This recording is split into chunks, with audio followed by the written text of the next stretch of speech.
Welcome to Telugu popular TV. ఇప్పుడు Australia నుంచి మనతోటి హ్యూమనిస్ట్ బాబు గోగినిన్ గారు ఉన్నారు. నమస్కారం బాబు గారు. నమస్కారం. సార్, ఇప్పుడు బడ్జెట్ మనం చూసాం. మోడీ బడ్జెట్, నిర్మలా సీతారామన్ గారికి ఇది 9th బడ్జెట్. 2047 నాటికి ఇది అభివృద్ధి చెందిన దేశంగా ఈ ఆత్మనిర్భర భారత్ దిశగా ఈ బడ్జెట్ వచ్చినట్టు చాలామంది నిపుణులు కూడా చెబుతున్నారు. ఈ ఓవరాల్గా మీరు చూస్తున్నారు ఈ బడ్జెట్ మీద మీ అభిప్రాయం ఏంటి? బడ్జెట్ ఎట్లా అనిపిస్తోంది? మీకు ప్రశ్న అండి. నిర్మలా సీతారామన్ గారు ఎప్పుడైనా నవ్వుతూ కనిపించారా మీకు? ఆవిడ ముఖంలో స్మైల్ చూసారా మీరు?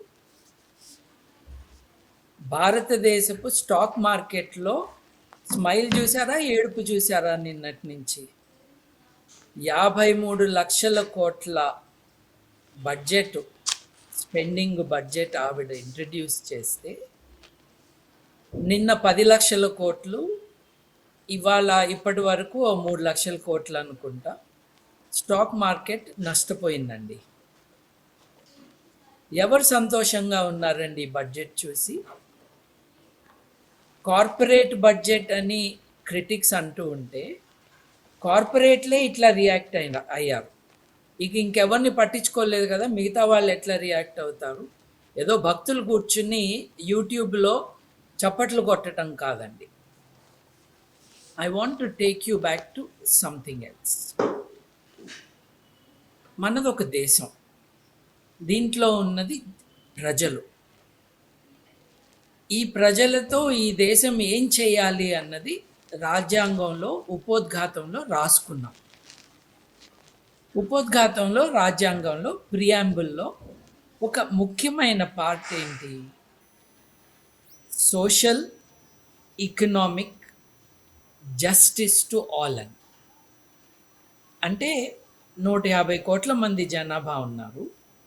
వీరందరికీ సామాజిక న్యాయం, రాజకీయ న్యాయం జరగాలి అన్నది రాజ్యాంగం యొక్క ఉద్దేశం. ఈ దేశం యొక్క స్టేట్మెంట్ ఆఫ్ పర్పస్ ఏమిటి అని అంటే, ఈ దేశంలో ఉన్న అందరికీ కూడా హక్కులు ఉండాలి, స్వేచ్ఛ ఉండాలి, వారికి సామాజిక, ఆర్థిక, రాజకీయ న్యాయం జరగాలి అని ఉంది. ఏ బడ్జెట్ అయితే ప్రజలు ఈ స్వేచ్ఛని, ఈ రైట్స్ని, ఈ హక్కుల్ని పొందేటట్టుగా ముందుకు తీసుకువెళ్తుందో అది కరెక్ట్ బడ్జెట్. చైనా ఏం చేస్తుంది? అమెరికా ఏం చేస్తుంది? ఇదేమన్నా ఒలింపిక్స్ పోటీయా? మన దేశ బడ్జెట్ మన ప్రజల కోసం, మన ప్రజల శ్రేయస్సుని ఏ మేరకు ప్రమోట్ చేస్తుంది, వారి పరిస్థితిని ఏ మేరకు ప్రొటెక్ట్ చేస్తుంది అన్నదే బడ్జెట్ యొక్క ఇవాల్యుయేషన్కి గీటురాయి కావాలి అన్నది నా అభిప్రాయం. రేర్ ఎర్త్ మినరల్ కారిడార్ బడ్జెట్కే హైలైట్ అని చెప్తున్నారు కదా. చైనా ఆధిపత్యాన్ని ఇండియా క్రాస్ చేస్తుంది. ఇది సంతోషించదగ్గ విషయం కాదా? వాళ్ళు ఏమైనా చెప్పుకోవచ్చు. ఇది ఒలింపిక్స్ కాదు, ఇది చైనాతో, అమెరికాతో, పాకిస్తాన్తో పోటీ కాదు. ఇది భారత ప్రజల యొక్క శ్రేయస్సు గురించి, మన దేశం యొక్క వనరులని దేనికి వాడుతున్నాము, ఇది చేసిన కారణంగా భారతీయులు, ఆడ మగ పిల్లలు, లేకపోతే వయసు మళ్ళిన వాళ్ళు, వీళ్ళందరూ ఏ మేరకు స్వేచ్ఛని, స్వాతంత్రాన్ని ఎక్కువగా అనుభవిస్తారో అది మాత్రమే నాకు గీటురాయి. చైనాతో పోటీ అయితే నాకేంటండి? పాకిస్తాన్ కంటే బాగా ఉంటే నాకేంటండి? మన దేశం 150 కోట్ల మంది ఉంటే 53% మంది, 53% మంది అంటే 75 కోట్ల మంది భారతదేశంలో న్యూట్రిషియస్ ఫుడ్ ఎఫర్ట్ చేయలేని వాళ్ళు, అంటే ఆరోగ్యకరంగా ఉండటానికి కావాల్సిన ఆహారాన్ని కొనుక్కోలేని పరిస్థితిలో 50% కంటే ఎక్కువ మంది ఉన్నారు అన్నది మనము గుర్తించాల్సిన విషయం. చైనాతో ఏంటి సంబంధం? చైనాతో కంపేర్ చేసుకుంటే చైనాలో ఎంత తింటున్నారో చూడు, చైనాలో ఎంత ఫుడ్ లభ్యం అవుతుందో చూడు. ఎన్ని క్యాలరీస్ ప్రతి ఒక్కడికి వెళ్తున్నాయో చూడు, తర్వాత భారతదేశం విషయం మాట్లాడు. అంతే. ఆర్టిఫిషియల్ ఇంటెలిజెన్సు, లేకపోతే సెమీ కండక్టరు, ఇవన్నీ మళ్ళీ మాట్లాడుకుందాం. 47 కల్లా నేను వికసిత భారత్ వికసించుదు కానీ బాగానే ఉంది. ఇవాల్టి సంగతి చెప్పు. ఇవాళ సగం దేశం ఆహారం సరిగ్గా లేకుండా ఉంది. ఈ బడ్జెట్ కారణంగా వాళ్ళ పరిస్థితి ఏమన్నా మారుతుందా? ఇప్పుడు ఇంకోటండి, ఈ మాల్నరిష్మెంట్, నిన్నో మొన్న చూశాను ఒక తమాషా వర్డ్, అండర్ ఫీడింగ్ అన్నారు ఆవుల గురించి. ఆవుల గురించి అండర్ ఫీడింగ్ కాదండి, హ్యూమన్ బీయింగ్స్ యొక్క మాల్ నరిష్మెంట్. సబ్ సహారన్ ఆఫ్రికాలో ఉన్న సహారా ఎడారి కింద ఉన్న దేశాలలో ఎంత మాల్ నరిష్మెంట్ ఉందో అంత మన దేశంలో, ఉత్తర భారతదేశంలో ఉంది. దానికి నీ బడ్జెట్ ఏం చేస్తుంది? నాకు కావాలి అది చెప్పు. నువ్వు సీరియస్గా ఫేస్ పెట్టు, నువ్వు కోపంగా చూడు, టీవీల్లో వాళ్ళని వీళ్ళని మాట్లాడు, లేకపోతే ఒక బిగ్ పిక్చరు పతంగులు ఎగరేసుకో, దట్స్ ఓకే. తిండి లేని వాడికి, భారతీయుడికి నువ్వేం చేశావు ఇది చెప్పు. హాస్పిటల్స్ ఎన్ని పెడుతున్నావు ఇది చెప్పు. ఇది చెప్పకుండా పెద్ద పిక్చర్ ఏదో చూపించేసి, ఈ పిక్చర్ ఎవరికి చూపిస్తున్నావు? 150 కోట్ల మంది జనం ఉంటే 10 కోట్ల మంది మాత్రమే డైరెక్ట్ ట్యాక్స్ కడుతున్నారబ్బా. ఈ ట్యాక్స్ నెట్ని, ట్యాక్స్ బేస్ని నువ్వు ఎక్స్పాండ్ చేసావా? చేయటానికి ఏం చేసావు అది చెప్పు. ఇవన్నీ వదిలేసి పతంగులు ఎగరేయటం ఏంటండి?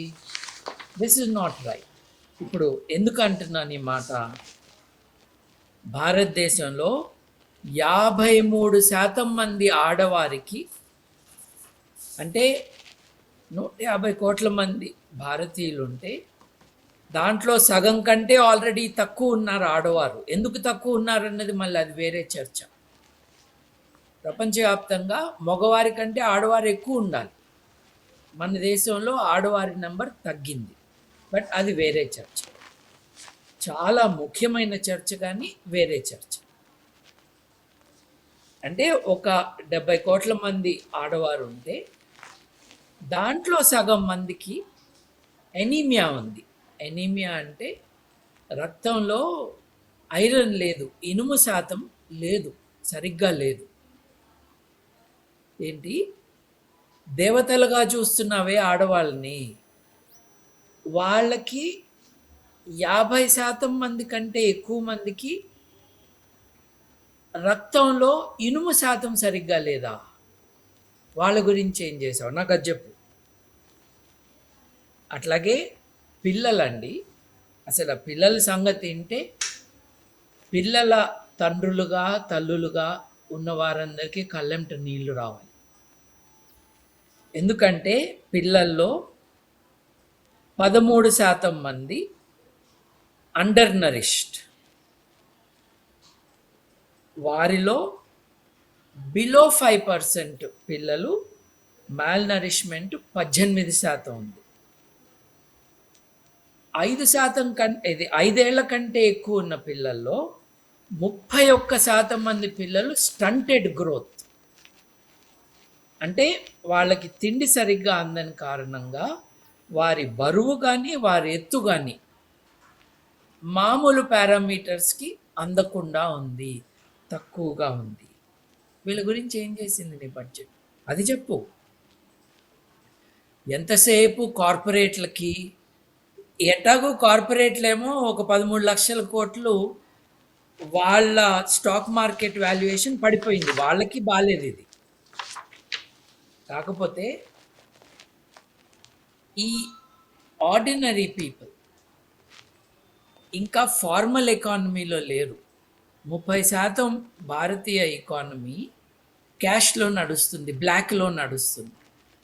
వాళ్ళని ట్యాక్స్ నెట్లోకి తీసుకొచ్చే ప్రయత్నం ఏమైనా చేసావా?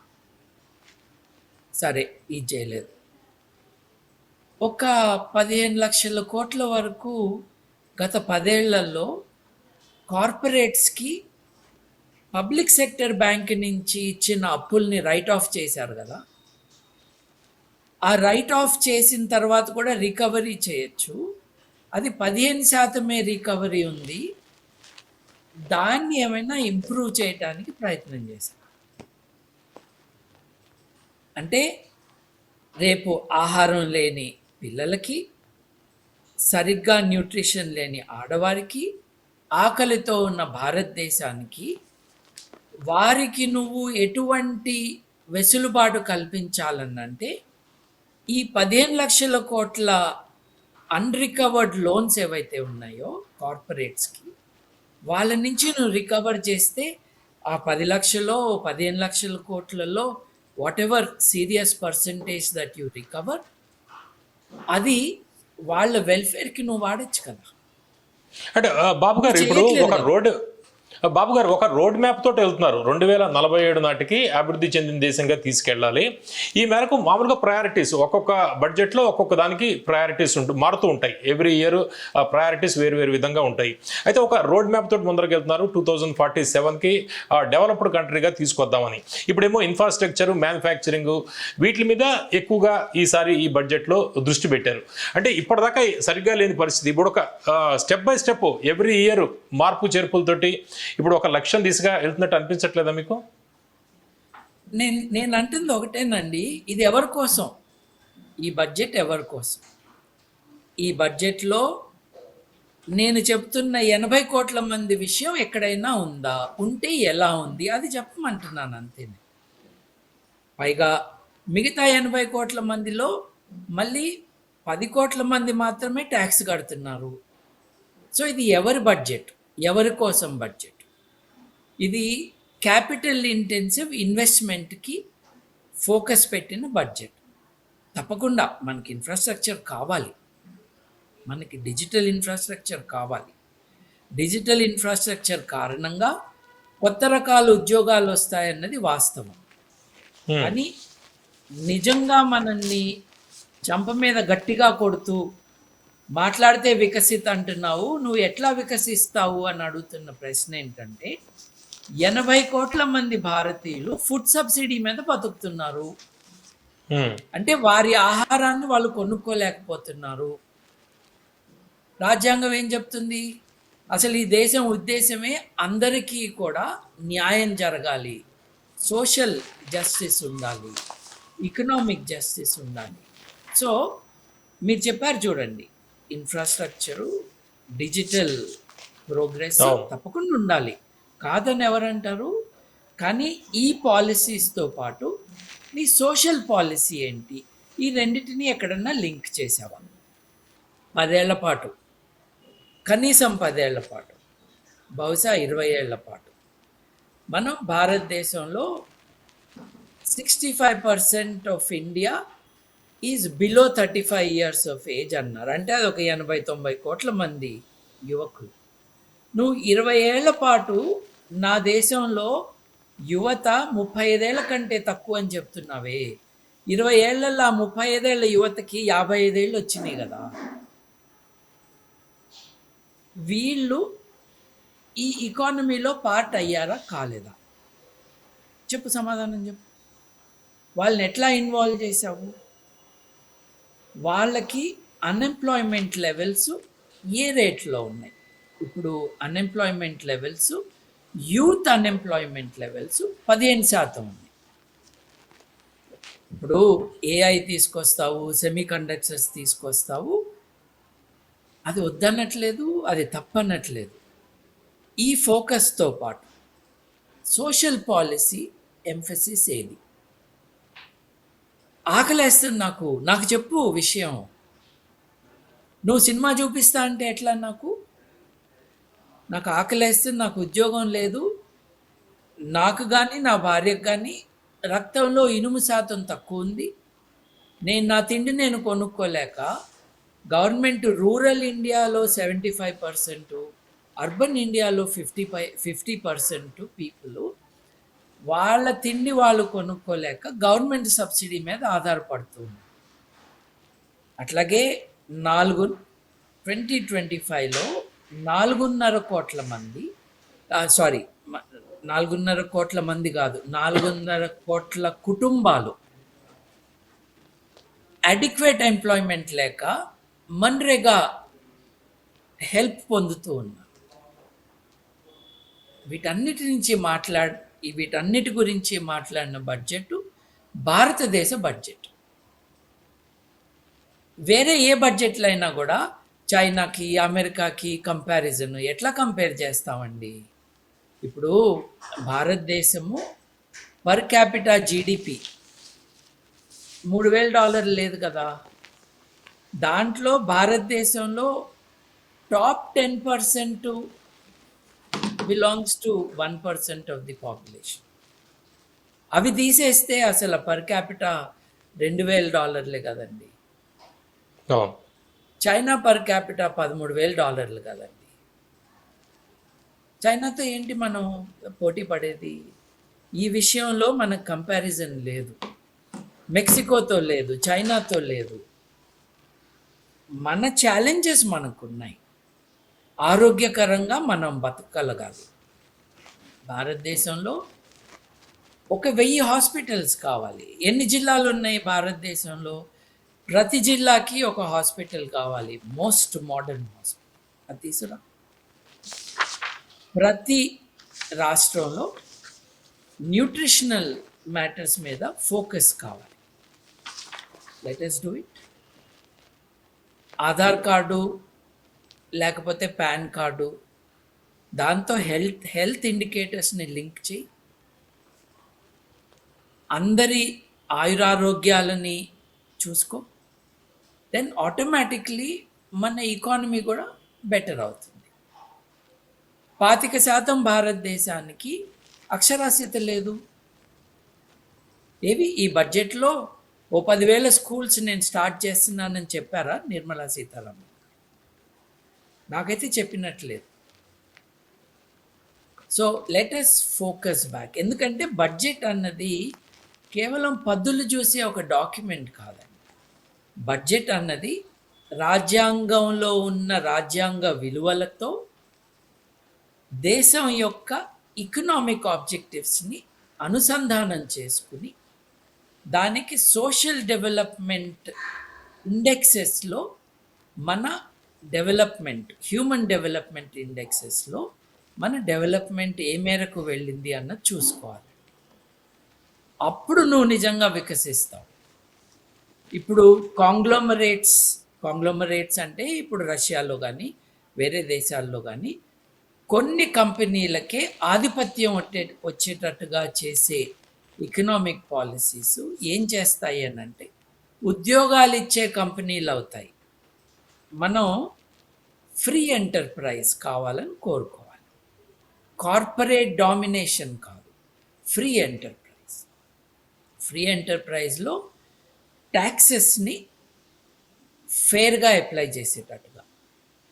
రెండవది, అందరికీ ఫ్రీడమ్, ఎకనామిక్ ఫ్రీడమ్. ఒకటేమో బేసిక్ నీడ్స్ మీట్ అయ్యే ఫ్రీడమ్. రెండవది ఎంటర్ప్రైజ్, ఆంటర్ప్రెనర్స్గా.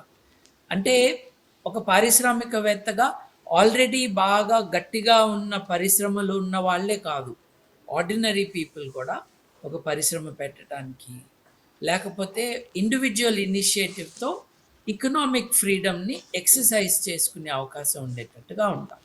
అంటే స్మాల్ మీడియం స్కేల్ ఎంటర్ప్రైజ్కి ఎంఫసిస్ ఉండాలి. ఎంఎస్ఎంఈలకి ఇస్తుంది కదా, కొంత సపోర్ట్ ఇస్తుంది కదా ఎంఎస్ఎంఈలకి. ఇవ్వాలండి. అసలు భారతదేశం యొక్క ఫోకస్ అంతా అక్కడ ఉండాలంటున్నాను. ఈ 80 కోట్ల మంది ఉన్నారు చూడండి, ఏది తిండికి గవర్నమెంట్ మీద ఆధారపడుతూ ఉన్నారు. ఒకటి వాళ్ళ వెల్ఫేరు, రెండవది వాళ్ళ ఎంపవర్మెంట్. ఇది ఫోకస్ చేయాలి. ఓకే, అంటే ట్రంప్ దెబ్బకి కుదేలైన రంగాలకి సంబంధించి ఆత్మనిర్భర భారత్ నేపథ్యంలో స్వదేశీ మంత్రం కూడా పఠిస్తున్నారు. అంటే ఇది ఎట్లా అనిపిస్తుంది? ఈ సుంకాలు అంటే ట్రంప్ ఎఫెక్ట్ పడకుండా ఆత్మనిర్భర భారత్ దిశగా అది కనిపిస్తుంది అట్లా మీకు? అంటే భారతదేశం యొక్క జీడిపిలో 40% ఎక్స్పోర్ట్స్ రిలేటెడ్గా ఉంది కదండి. Exports related activity, not just exports numbers. మనం మన ఎకానమీని రీఓరియంట్ చేసుకోవడం అన్నది చాలా ముఖ్యం. 20 ఏళ్ల పాటు కష్టపడి యూరోపియన్ యూనియన్‌తో ఒక అగ్రీమెంటు, అంతకుముందు ఆస్ట్రేలియాతో ఒక అగ్రీమెంటు, నిజానికి అమెరికాతో కూడా ఒక అగ్రీమెంట్ రాబోతుంది. ఇట్లాంటివి చేసుకోవడం మన ఎకనామిక్ సెక్యూరిటీ ఇంతకంటే ఎక్స్పోజ్ కాకుండా ఇన్సెక్యూరిటీస్కి మనం వర్క్ చేసుకోవాలి. It requires a vision for the country's economy and a vision for our role in the global economy. ఒకప్పుడు ప్రపంచంలో 5%, 10% ఎకానమీలో, ఆర్థిక వ్యవస్థలో భారతదేశానికి ఒక పాత్ర ఉండేది. అవును. మళ్ళీ ఆ స్టేజ్కి రావడానికి ఏం చేయాలి అన్నది ఆలోచించాను. ఓకే. నేను అనేది వికసిత భారతదేశము వికసితులైన భారతీయులు లేకుండా రాదు కాబట్టి భారతీయుల యొక్క సంక్షేమం మీద ఎంఫసిస్ పెట్టాలి. భారత కంపెనీల మీద కాదు, భారతదేశంలో ఉన్న కాంగ్లోమరేట్స్ మీద మాత్రమే కాదు. ఆ కాంటెక్స్లో ఇన్ఫ్రాస్ట్రక్చరు, ట్రాన్స్పోర్టు, ఇంటర్నెట్, డేటా, అంటే ఇప్పుడు ప్రపంచం మారుతుంది, అది మనం ఇగ్నోర్ చేయాలని అనట్లేదు, కానీ ఎంఫసిస్ ఎక్కడ ఉండాలో నేను సగటున ప్రతి భారతీయుడి పైన ఇన్వెస్ట్మెంట్ ఏ మేరకు ఉంటుందన్న విషయం మనం మర్చిపోకూడదు, దాని మీద ఫోకస్ పెట్టాలి అని అంటుంది. ఇంటర్నెట్లో భజన బ్యాచ్లు ఉంటాయి, వాళ్ళు ఒక పొలిటికల్ పార్టీ తరపున మాట్లాడుతూ బడ్జెట్ కోసం కానీ బడ్జెట్కి వ్యతిరేకంగా కానీ మాట్లాడచ్చు, కానీ భారతీయుడి తరపున మాట్లాడే వాళ్ళు కావాలి. వీళ్ళందరూ ముందుకు ఎలా వెళ్తారు? ఇప్పుడు నేను ఒకటి గుర్తు చేశాను మీకు, 15% యూత్ అన్ఎంప్లాయ్మెంట్ ఇవాళ ఉన్నది. భారతదేశం యొక్క గ్రోత్ రేట్ ఏదైతే ఉందో 7.5%, ఆ గ్రోత్ రేట్లో 30% మాత్రమే లేబర్ యొక్క పార్టిసిపేషన్ ఉంది, మిగతాది క్యాపిటల్ ఇంటెన్సివ్ గ్రోత్ అని ఎవరు చెప్పారు? ఐఎంఎఫ్ చీఫ్ ఎకానమిస్ట్గా, ఇంటర్నేషనల్ మానిటరీ ఫండ్ యొక్క చీఫ్ ఎకానమిస్ట్గా పనిచేసి తర్వాత ఐఎంఎఫ్కి డెప్యూటీ డైరెక్టర్ జనరల్ అయిన, ఇవాళ మళ్ళీ హార్వర్డ్ యూనివర్సిటీ ఎకనామిక్స్ ప్రొఫెసర్ అయిన గీతా గోపీనాథ్ గారు చెప్పారు. ఈ 7.5% సగటు భారతీయుడికి అందట్లేదు, కొన్ని కంపెనీలకు మాత్రమే. ధనికులు ఇంకా ధనికులు అవుతున్నారు, అది మీరు మనసులో పెట్టుకోండి. ఇంకోటండి, 10 లక్షల్లో భారతదేశం వదిలి చాలామంది వెళ్ళిపోతున్నారే, వారిలో 3,500 మంది 20-25 సంవత్సరం డాలర్ మిలియనేర్లు. అంటే 1 మిలియన్ అంటే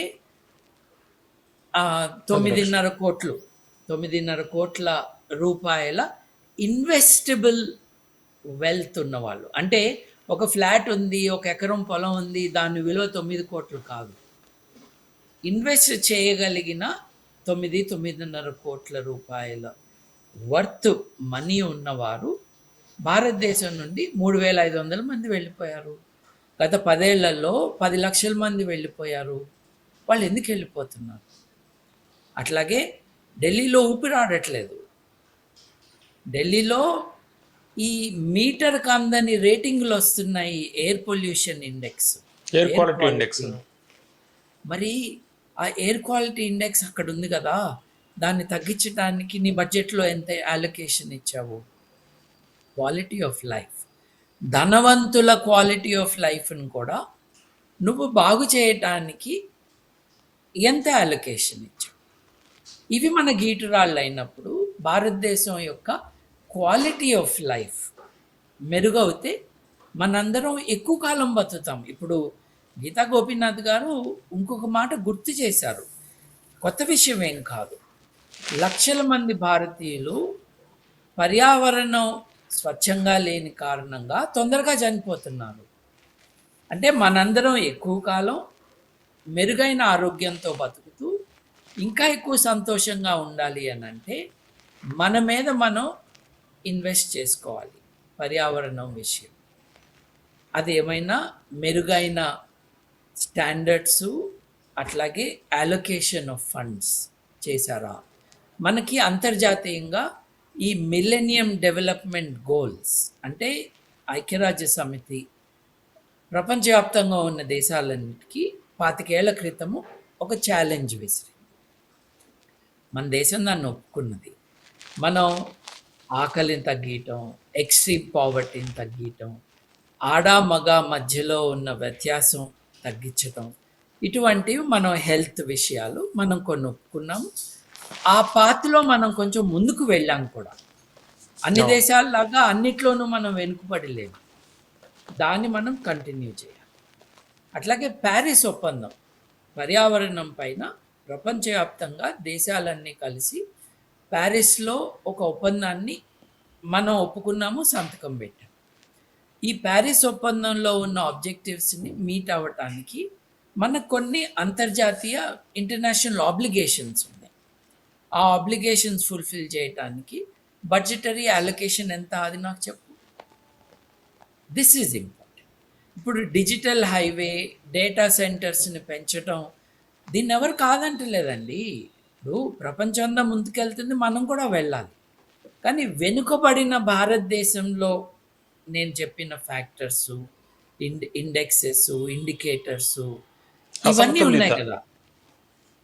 వీటిల్ని మనము తీసుకువెళ్ళకపోతే ఎంతమంది వికసిస్తారు నీ భారతదేశంలో 1947 నుంచి 2047 వరకు నువ్వు లెక్కలేసుకుంటే? వెనుకబడిన వాళ్ళు వెనకగానే ఉంటారు, వాళ్ళు తొందరగా చచ్చిపోతారు, వాళ్ళకి తినడానికే తిండి ఉండదు, ఆకలితో ఉన్నారు. మన బిడ్డలండి సరిగ్గా తిండి లేదని కదా నేను మీకు స్టాటిస్టిక్స్ షేర్ చేసి, ఇది అఫీషియల్ స్టాటిస్టిక్స్. వీటిల్ని మనం అడ్రస్ చేయాలి అన్నది నా విన్నపం.